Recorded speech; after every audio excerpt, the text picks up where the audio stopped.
하나님께서 우리 인간들에게 두 가지 주신 공동체가 있습니다. 아시는 것처럼 먼저 가정 공동체이죠. 또 하나는 교회 공동체입니다. 이 두 공동체는 어느 한 사람의 노력만으로는 온전하게 이루어지질 않지요. 함께 세워가는 공동체입니다. 오늘은 아나니아 그리고 삽비라라고 하는 부부를 통해서 어떻게 공동체를 세워가야 하는가를 함께 나눌 텐데요. 우리 성도님들은 어느 때 위기를 맞게 되나요? 어떤 일을 처음 시작할 때 위기를 맞으시나요? 아니면 일을 마칠 즈음에 위기를 맞으시는가요? 아니, 무슨 얘기예요? 저는 늘 위기예요. 혹시 이렇게 생각하시나요? 우리 삶에 늘 위기가 찾아옵니다. 그것은 무언가 제 자리를 찾을 때, 이제 안정적으로 뭔가 좀 성장할 수 있겠구나 라고 하는 그때 뭔가 새로운 꿈이 좀 펼쳐질 것 같은 바로 그러한 때에 우리에게 주로 위기가 찾아오는 것을 우리가 알 수가 있습니다. 그러니 위기는 누구나 예외 없이 또 어떻게 보면 어느 기간 상관없이 어느 때나 일어날 수가 있죠. 이것은 곧 성장의 중요한 과정일 수도 있기에 그렇다는 말씀입니다. 다만 우리에게 찾아오는 이 위기를 어떻게 맞이해서 넘어서야 하는지 그게 중요하겠죠. 오늘 본문에서도 위기를 맞은 한 사람 그리고 한 가정이 있습니다. 이제 첫 번째 단락입니다. 위기의 순간이 있다. 우리가 1절에서 4절까지 다시 한번 한 절씩 읽겠습니다. 아나니아라는 사람이 그의 아내 삽비라와 더불어 소유를 팔아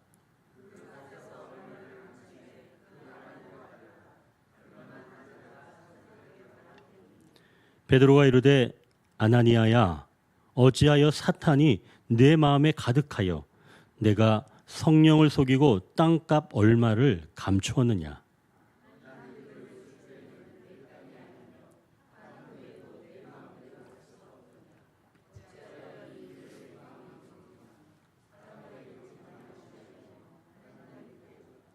아멘. 초대교회 부흥의 역사가 이제 시작이 되면서 교회가 제 자리를 찾아가려는 바로 그때 이 아나니아 그리고 삽비라라고 하는 부부가 일으킨 그런 사건이 있는 거예요. 당시 이 초대교회에 새로운 전통이 생겼습니다. 새로운 전통이 무엇인가 하면 하나님께 은혜를 받은 사람들이 자신이 가진 땅과 집을 팔아서 그 값을 사도들의 발 앞에 놓아두는 그러한 전통이 생기기 시작한 거예요. 자, 그럼 사도들은 그렇게 들어온 그런 값을 통해서 성도들의 필요에 따라서 성도들에게 나누어 주게 되었죠.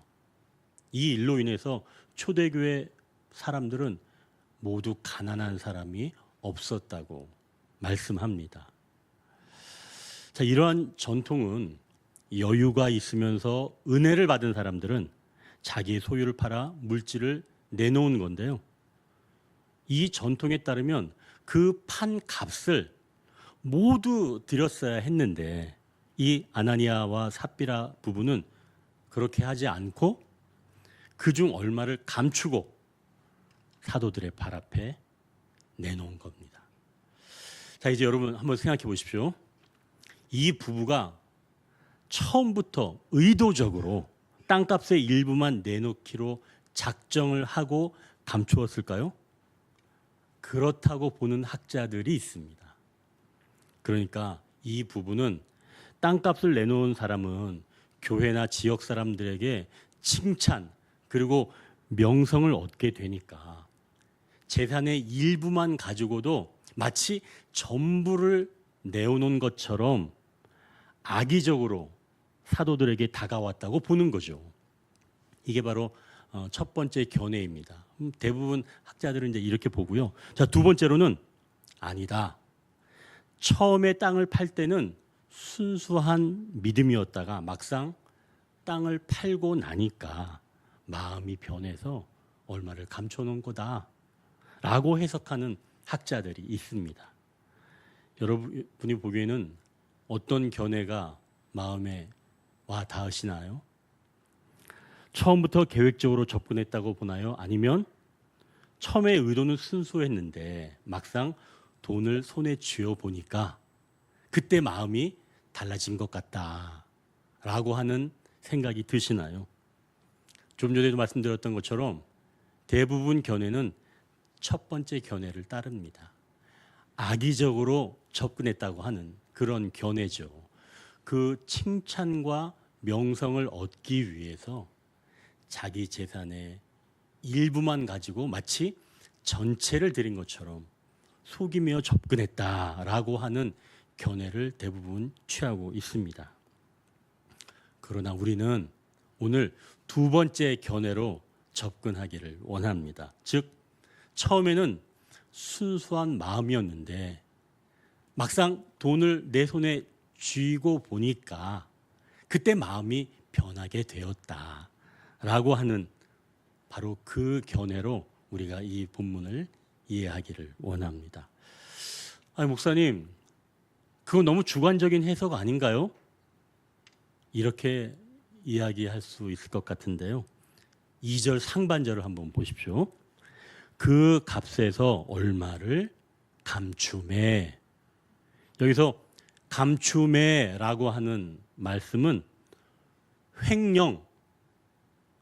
횡령할 때 사용하는 단어입니다. 횡령은 타인의 것을 맡아 두었는데 그것을 자기의 것으로 만드는 것, 이게 횡령입니다. 그러니까 밭을 팔 때는 이미 모든 것이 하나님의 것으로 여겨졌던 것인데 막상 팔고 나서 보니까 마음이 달라진 거죠. 여러분, 아나니아의 이름의 뜻이 뭔 줄 아세요? 여호와는 은혜로우시다 라고 하는 뜻입니다. 이름이 너무나 멋있죠. 여호와는 은혜로우시다. 보통 이름이 아닙니다. 그래서 우리가 오늘 읽은 본문 바로 앞에 있는 4장 36절 37절에 나오는 그 바나바가 자기의 밭을 팔아 사도들의 발 앞에 두었던 것처럼 아나니아도 여호와는 은혜로우시다 라고 고백하면서 자기가 맡은 그 땅을 팔았을 것입니다. 그런데 아나니아는 얼마만 가져다가 놓고서도 마치 전부를 놓은 것처럼 말했다는 것이죠. 이 사실을 두고 베드로는 4절에 이렇게 말씀합니다. 땅이 그대로 있을 때에도 내 땅이 아니며 판 후에도 내 마음대로 할 수가 없더냐? 이 판값을 사용할 수 있는 권세, 내 마음대로, 내 임의대로 그 권세, 그게 누구한테 있다는 거예요? 아나니아에게 있다는 겁니다. 그런데 네가 그것조차도 너에게 네 권세를 사용할 수가 없더냐라고 말씀하는 거죠. 결국 그것을 올바르게 사용하지 못하고 그 권세를 누구한테 내어줬다는 걸까요? 사탄에게 내어준 것이죠. 그러니 여기서 문제는 아나니아가 자신의 재산 전부를 드리지 않는 것, 이게 문제가 아니라 일부만 들여놓고도 마치 전체를 드린 것처럼 말하는 그 속이는 게 문제인 겁니다. 그러니까 여러분 아시겠죠? 숨긴 게 문제가 아니라 일부를 전체로 속인 게 문제라는 거예요. 그래서 이것은 사람을 속인 게 아니라 성령님을 속인 거다. 하나님을 속이는 문제다라고 말씀하는 거죠. 그런데 여기서 중요한 문제가 하나 있습니다. 2절 상반절을 보니까 그 값에서 얼마를 감춤해 그 아내도 알더라. 얼마만 가져다가 사도들의 발 앞에 두니라고 말씀하는 거예요. 이건 곧 아나니아의 문제만 아니라는 거죠. 삽비라, 즉 아내까지도 위기의 순간이 온 겁니다. 분명 처음엔 선한 의도로 시작했는데 밭을 팔고 나니까 마음이 허전해졌고 그 틈으로 사탄이 들어와서 마음을 장악해 버린 겁니다. 그리고 아내도 같이 공모하게 된 거죠. 그러니까 결국 이 사건은 아나니아 혼자만의 문제가 아니라 가정, 교회 공동체 문제로 발전한다는 겁니다. 창세기에 나오는 첫 번째 가정, 아담과 하와의 이야기도 이와 같습니다. 하나님께서 먹지 말라고 말씀하신 그 과일이 하나 딱 있었죠. 선악과입니다. 하나님께서 아담에게 이렇게 말씀하셨습니다.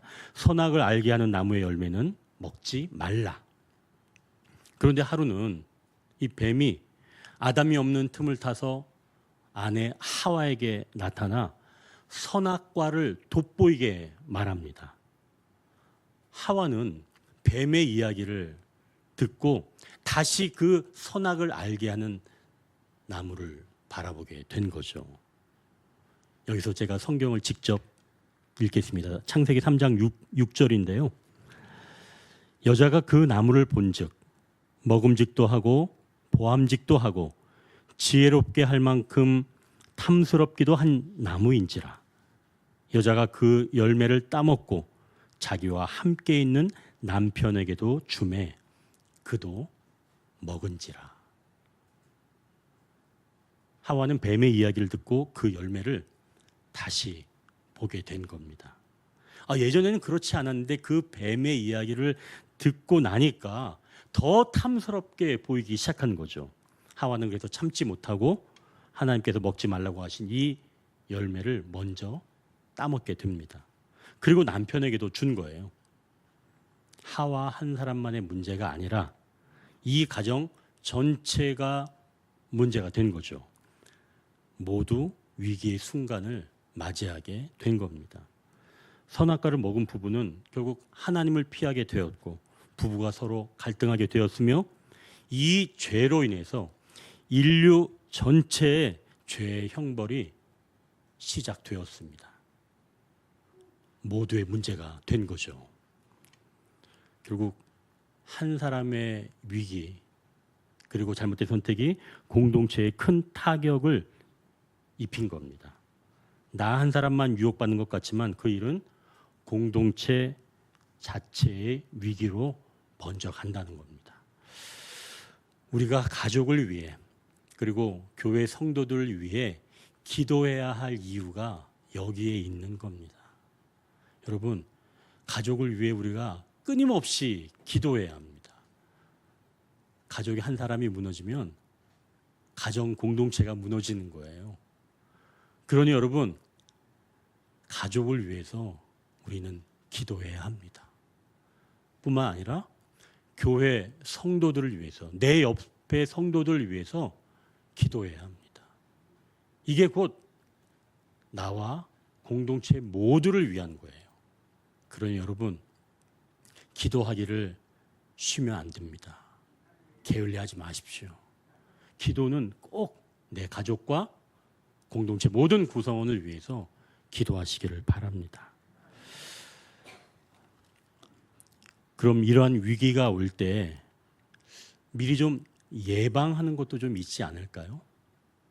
하나님은 어떤 위험한 일을 만나기 전에 꼭 하나님께서 함께 하신다는 것을 알게 하시니까 우리도 내 마음이 조금 건조해질 때 다시 촉촉하게 만드는 그런 것이 있지 않을까요? 이제 두 번째 단락입니다. 나에게 선택의 순간이 있다. 우리가 5절에서 8절까지만 우리가 한 절씩 읽겠습니다. 5절에서 8절까지. 아나니아가 이 말을 듣고 엎드러져 혼이 떠나니 이 일을 듣는 사람이 다 크게 두려워하더라.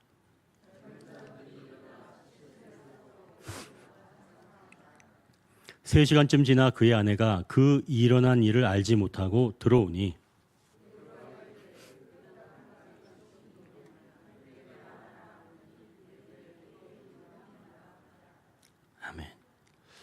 아나니아가 엎드러져 혼이 떠나고 나서 이 젊은 사람들이 아나니아의 시신을 수습하고 나서 지금 3시간이 지난 겁니다. 이때 아나니아의 아내인 삽비라가 들어오는 거예요. 근데 삽비라는 지금 이 일어난 일을 안다는 거예요? 모른다는 거예요? 모르고 있습니다. 자기 남편이 지금 어떻게 됐는지 모르고 있어요. 여러분 8절 상반절을 보니까 베드로가 이르되 그 땅 판 값이 이것뿐이냐 내게 말하라. 베드로가 지금 삽비라에게 묻는 겁니다. 삽비라는 선택할 수 있는 기회가 있다는 거죠. 하나님은 각각 그 사람에게 선택할 수 있는 시간을 주시며 기회를 주시는 줄 믿으시길 바랍니다. 내가 선택할 수 있는 거예요. 잘못된 사람과 함께 있었다는 것 그 자체만으로 하나님은 유죄를 선고하지 아니하시고 과연 너는 어떤 선택을 내리는가라고 물어보신다는 거예요. 이건 오늘날 우리에게도 마찬가지입니다. 나에게 선택의 시간이 있다는 사실이죠. 하나님은 꼭 한 사람 한 사람에게 그 선택의 시간을 주십니다. 이것은 돌이킬 수 있는 시간을 주신다는 것이죠. 삽비라에게는 얼마큼의 시간이 주어졌을까요? 3시간의 시간이 주어졌습니다. 물론 그는 그 시간이 어떤 시간인지 의미를 알지 못하지만 분명히 삽비라에게는 3시간이 주어져 있던 거죠. 자신의 행동, 그 행동의 동기를 생각해 보기에는 충분한 시간입니다. 그 안에 회개하고 돌이킬 시간이 넉넉하게 주어졌다는 말씀이죠. 자, 이제 주보 안쪽 그림을 한번 좀 보십시오. 여러분 잘 보이시죠? 거기 두 그림이 나오죠? 왼쪽 십자가는 이게 어느 교회의 십자가일까요? 네, 너무 쉽죠 문제가. 맨날 매일 성경 문제가 이렇게 쉬우면 좋을 텐데, 그죠? 우리 교회 십자가입니다. 그리고 오른쪽 가로로 된 사진은 지난 6월 22일 세중앙교회 전도팀과 전도 후에 마지막 기념 촬영한 사진이죠. 이 세중앙교회 전도팀이 6월 22일 날 그 전도하기 전에 6월 초순에 한번 오셨다고 제가 한번 설교에 말씀을 드렸죠. 그때 어느 권사님이 이 지역에 아파트가 많으니까 목사님 어느 아파트를 전도하면 좋을까요? 저에게 물어봤다고 제가 또 말씀을 드렸죠. 근데 그때 제가 바로 즉답을 하지 못했습니다. 왜 못했냐면요, 어디를 전도할지 제가 생각해 두지 않았습니다. 부끄러운 이야기지만요. 그래서 제가 좀 마음의 충격을 받고 제가 그거 미처 생각하지 못했습니다. 제가 기도하고 제가 따로 말씀을 드리겠습니다. 그리고 제가 한 일주일 동안 기도를 했습니다. 그때 하나님께서 주시는 마음은 각 동에서 우리 교회의 십자가가 보이는 바로 그곳이 내가 너희 교회 성도들 세중앙교회 전도팀이 전도할 곳이다 라고 하는 마음을 주셨죠.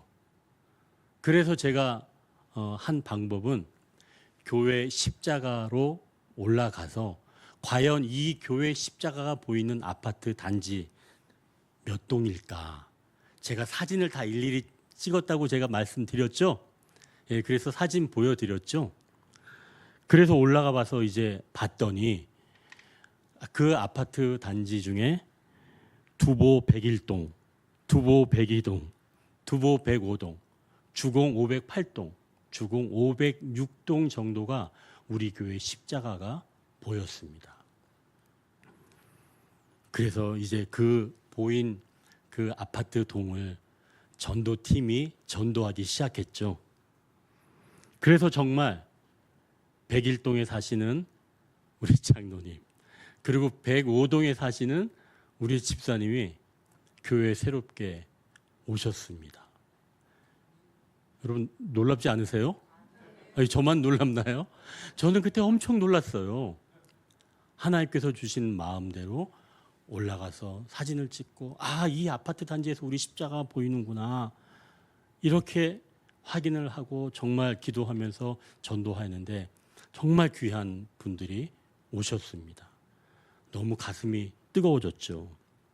제가 그래서 이걸 좀 기념하고 싶었습니다. 그래서 고른 사진이 오늘 주보 안쪽. 제가 어떤 사진을 골랐을까요? 가로 사진입니다. 사람들이 많이 나와 있는 사진. 이 사진을 제가 골라서 제 카톡 프로필에 올리려고 했습니다. 그리고 이제 막 사진을 수정 작업을 하고 올리려고 하는데 그때 제 마음이 막 답답해지는 거예요. 내가 이 사진을 왜 올리려고 하나? 그런 게 생각나기 시작했습니다. 여러분, 제가 이 사진을 왜 올리려고 그랬을까요? 이거 뭐 전도 끝나고 뭐 기념 촬영인데 뭐 그냥 생각하려고 하신 거 아니에요? 여러분 이렇게 생각하시나요? 아닙니다. 제가 사실 이 이야기를 할까 말까 굉장히 많이 망설였어요. 왜 그러냐면 여러분들이 저 흉볼까 봐. 사실은 이 사진은 여기 많이 나와 있는 사람들 때문에 제가 올리려고 했습니다. 봤지? 우리 교회 사람들이 이렇게 많다고. 제 마음 한켠에 그런 마음이 있었던 거예요. 부끄럽지만 제가 고백하는 겁니다. 그 마음을 제가 알아차린 거예요. 3시간 동안 묵상하면서 내가 왜 이걸 올리려고 하는가. 내 마음 바닥에 네가 이걸 왜 올리려고 하냐. 곰곰이 생각해 보니까 과시하고 싶은 마음이 있었다는 거죠. 제가 올렸을까요? 저 못 올렸습니다. 못 올렸어요. 그래서 올리지 않고 가만히 있었는데 그때 그 사진 옆에 오늘 주보 왼쪽에 있는 이 십자가 사진이 딱 있는 겁니다. 이 사진을 보는 순간 제 마음이 그렇게 뜨거워졌어요. 그래. 내가 기념한다면 이걸 올려야지. 하나님이 영혼을 사랑하시면서 그 십자가에서 바라보시는 그 영혼, 그 하나님의 마음을 내가 좀 담고 싶다. 담아내고 싶다.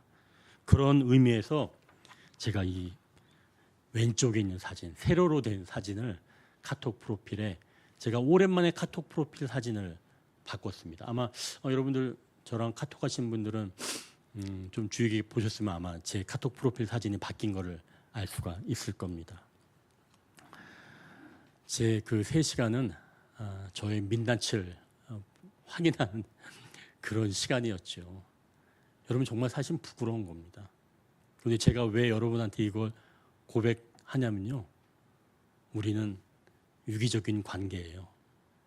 한때 우리는 함께 엮여져 있는 관계입니다. 제가 위기를 맞으면 잘못된 선택을 하면 그 영향력이 여러분들에게 흘러갑니다. 하나님 그걸 아시죠? 저는 그래서 두려운 마음으로 그렇게 못한 겁니다. 하나님께서 지켜보시기에. 그러니 여러분 제가 좀 창피하지만 그래도 여러분께 말씀드리는 거예요. 그러니 여러분 우리의 이 모든 일로 오직 하나님께서 영광 받으시기를 원합니다. 우리의 모든 일들이 하나님의 영광을 위해서입니다. 다른 거 없어요. 오직 하나님의 영광을 위해서. 그렇게 하고 나서 이제 제가 이 사진을 딱 카톡 프로필에 올렸는데요.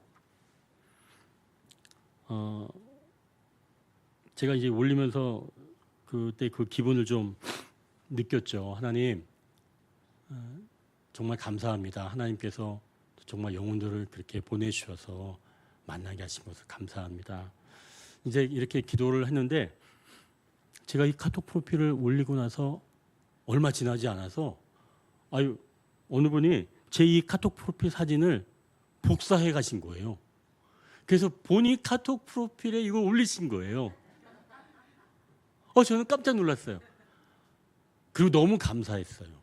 하나님께서 이것을 받아주셨다라고 하는 마음으로 읽혔습니다.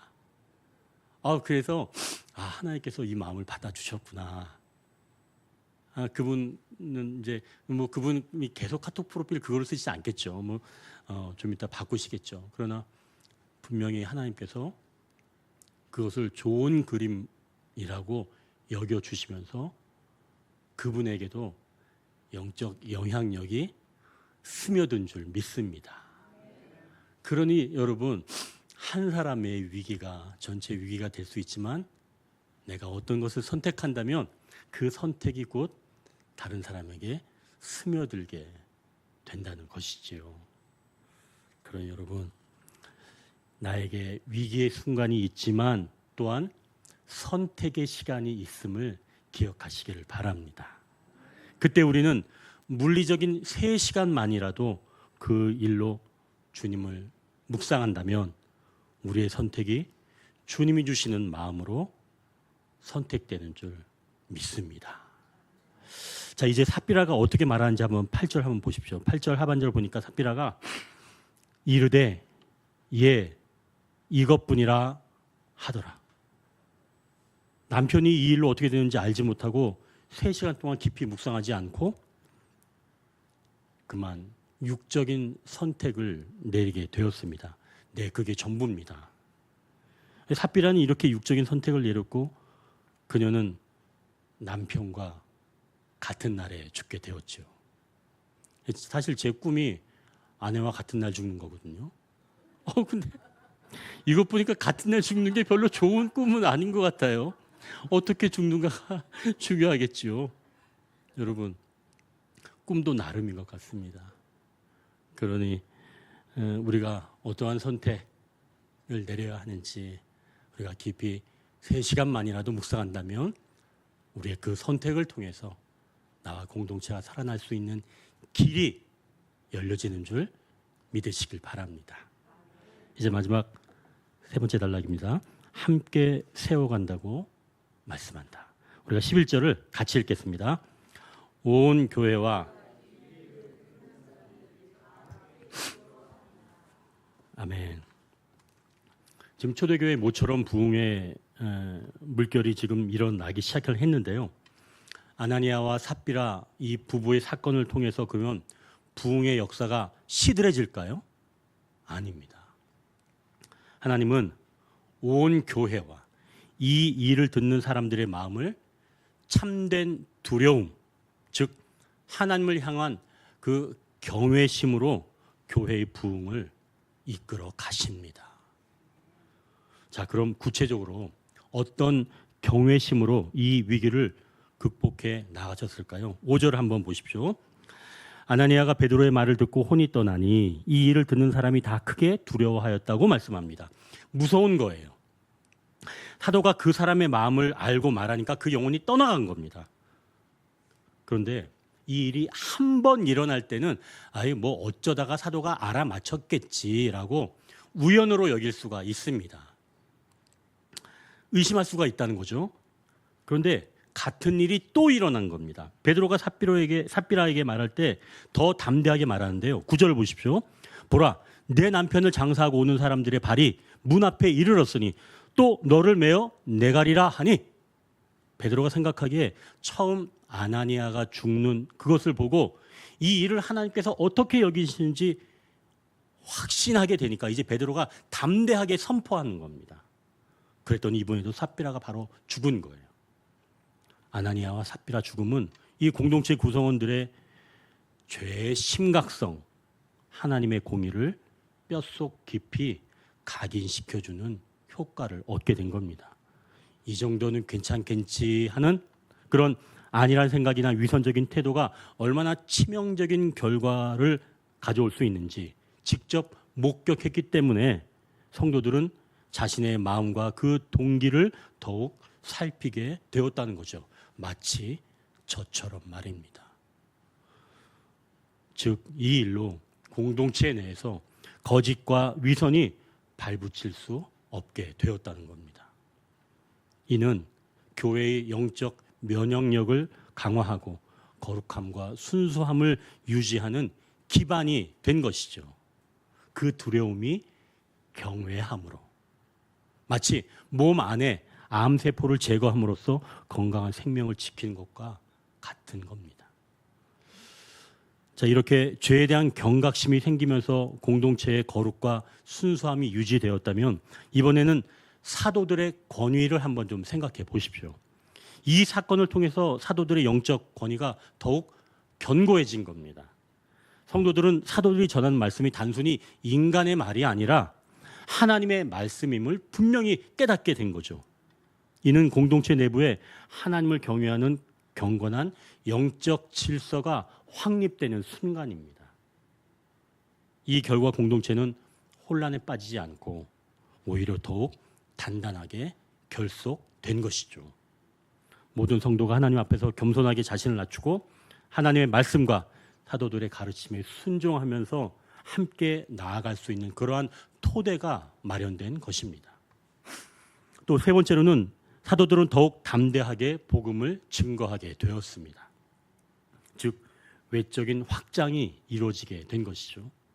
아나니아와 삽비라 사건 이후에 사도들은 더 담대하게 복음을 전한 겁니다. 왜요?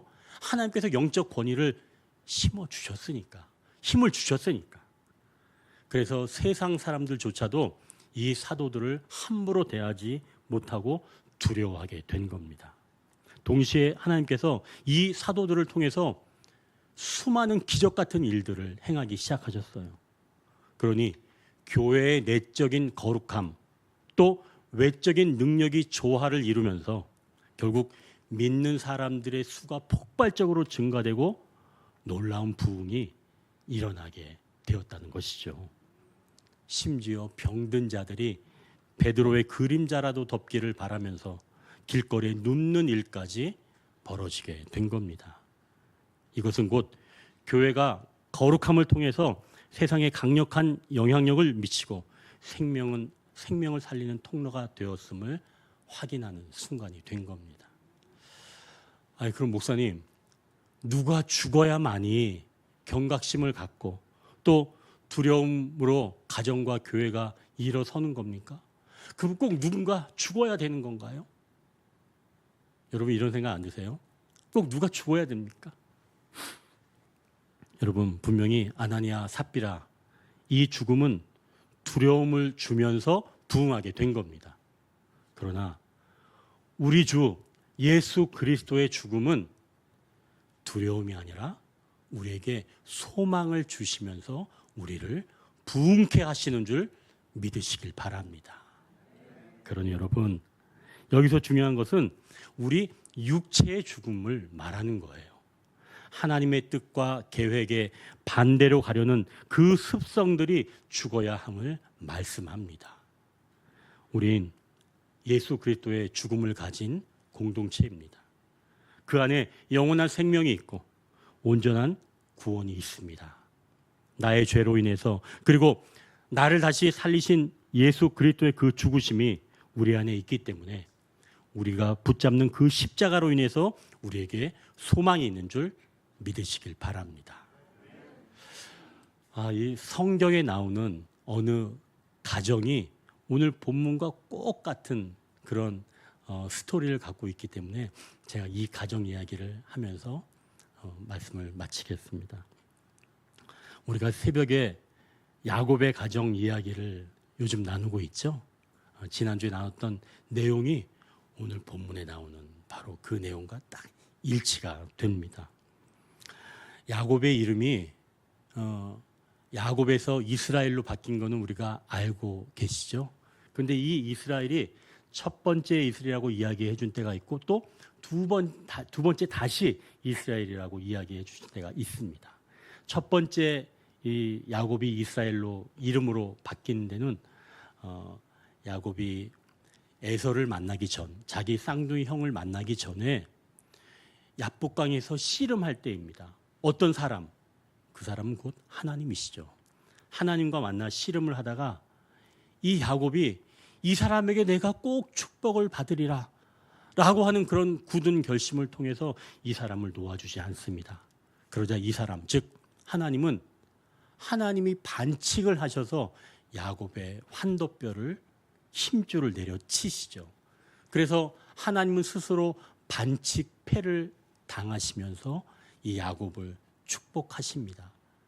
그리고 그의 이름을 이제 다시는 너를 야곱이라 하지 않고 이스라엘, 즉 하나님과 겨루어 내가 이겼다라고 하는 이름으로 너를 바꿔주겠다라고 이스라엘 이름을 새롭게 주십니다. 그리고 그 이름에 힘입어서 이제 담대함을 가지고 이 야곱이 자기 형, 야곱에게 가장 두려운 것은 자기 형을 만나는 일이었어요. 자기 형이 자기를 죽인다고 했기 때문에 그 무서운 형을 만나는 것, 야곱에게 일생의 가장 큰 문제였는데 이름이 바뀌고 나서 담대하게 만났는데 마침내 형과 아무런 문제가 없이 극적인 화해를 이루고 형은 형의 길을 가게 되었지요. 그때 야곱이 마음이 다 가라앉으면서 이제 나는 더 이상 이룰 것이 없다라고 생각하면서 세겜에 자기가 자기의 집을 짓고 짐승의 우릿간을 만듭니다. 사실은 야곱은 거기에서 멈출 사람이 아니라 가족을 이끌고 진정한 이스라엘이 되어야 하는 사람인데 세겜에 머물러서 안조에 있었던 거죠. 바로 그때 자기 딸이 그 세겜에서 이름과 그 세겜 지역과 같은 이름 세겜 추장에게 몹쓸 짓을 당합니다. 큰 위기의 순간이 찾아오게 된 거죠. 그리고 자기 아들들은 세겜 지역 사람들에게 할례를 받으면 서로 통혼하자는 거짓 약속을 합니다.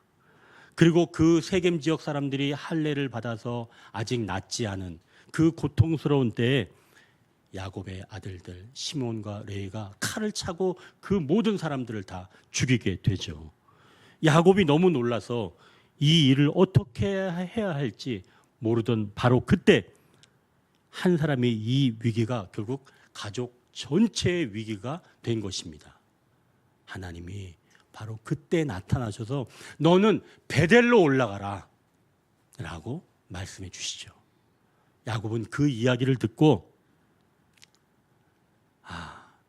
하나님께서 내가 다시 그곳에 제단을 쌓기를 원하시는구나 라고 하는 그 명령을 듣고 가족들에게 이때 이렇게 명령합니다. 창세기 35장 2절 3절인데요. 한번 들어보십시오. 야곱이 가족들에게 내리는 명령입니다. 전에는 이렇게 말한 적이 없어요. 야곱이 어떻게 얘기했는지 들어보십시오. 야곱이 이에 자기 집안 사람과 자기와 함께한 모든 자에게 이르되 너희 중에 있는 이방 신상들을 버리고 자신을 정결하게 하고 너희들의 의복을 바꾸어 입으라. 우리가 일어나 베델로 올라가자. 내가 내 환난 날에 내게 응답하시며 내가 가는 길에서 나와 함께 하신 하나님께 내가 거기서 제단을 쌓으려 하노라.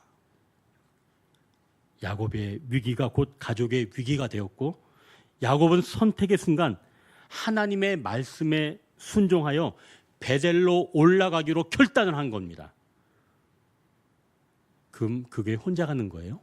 아니죠. 가정 모든 공동체의 구성원들이 함께 올라갑니다. 뭐를 버리고요? 그동안 의지했던 이방신을 버리고 정결하게 하고 의복을 갈아입고 올라가는 겁니다. 함께 세워간다는 것이죠.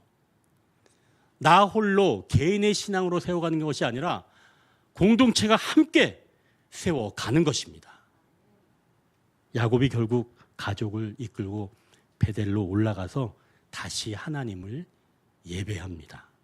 그리고 하나님은 비로소 야곱에게 다시 한번 이름을 너는 진정한 이스라엘이라고 이름을 불러주십니다.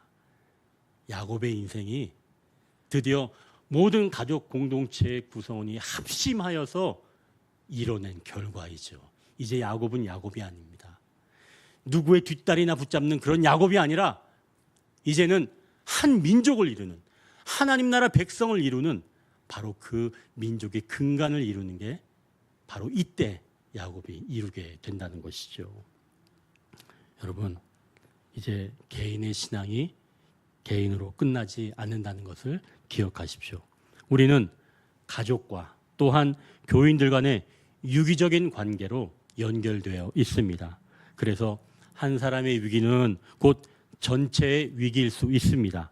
이때 위기 가운데 3시간이라는 물리적인 시간 동안 주님을 기억하고 주님을 선택한다면 주님께서 다시 한번 우리와 함께 하시어 우리가 속한 가정 공동체 또한 교회 공동체를 놀라운 부흥의 역사로 인도하시는 줄 믿으시길 바랍니다.